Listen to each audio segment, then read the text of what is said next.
So when we're talking about the presidential debates, how do you see the Green Party and parties like the Libertarian Party and other third and fourth party candidates, how do you see them getting into the presidential debates with the Democrat and Republican?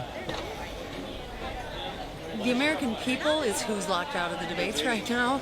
We know Republicans are 21% of the electorate, Democrats are 29%, but the largest block of voters are people who have walked away from the Democratic and Republican parties because they've been throwing us under the bus, and they have sold out to predatory banks and fossil fuel giants and war profiteers. So the American people aren't dumb.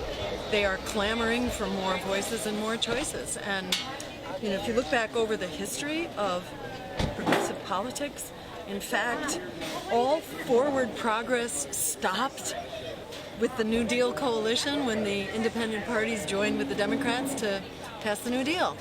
And at that point, things began to start unraveling, and they've continued unraveling ever since.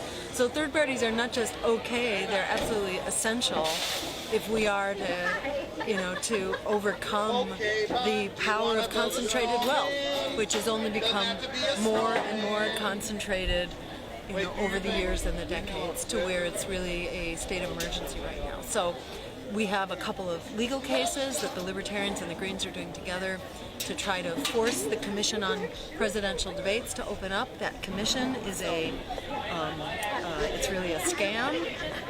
It's a fraud. In the words of the League of Women Voters, it's a fraud being committed on the American people, because its purpose is to basically shut down debates. It's not a public institution.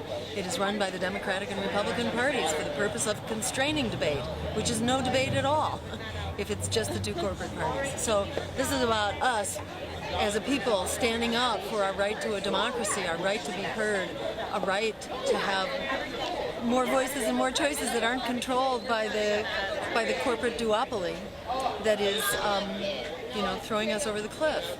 And it's very important that we fight this not only in the courts, but also out in the streets, and that we take actions like hundreds of people were arrested this week in Washington, D.C. In the interest of getting money out of politics.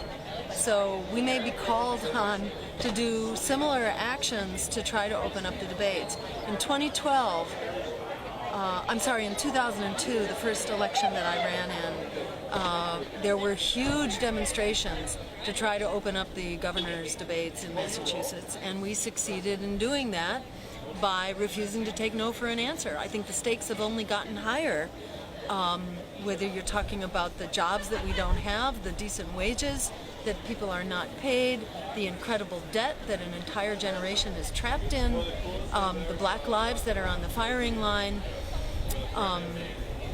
the climate that is collapsing in around us.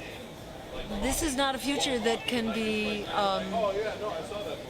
survived. So it's really important for us to reject the lesser evil, to reject the propaganda of powerlessness, to stand up and assert the power that we do have, to reject the lesser evil and to fight for the greater good, like our lives depend on it, because they do.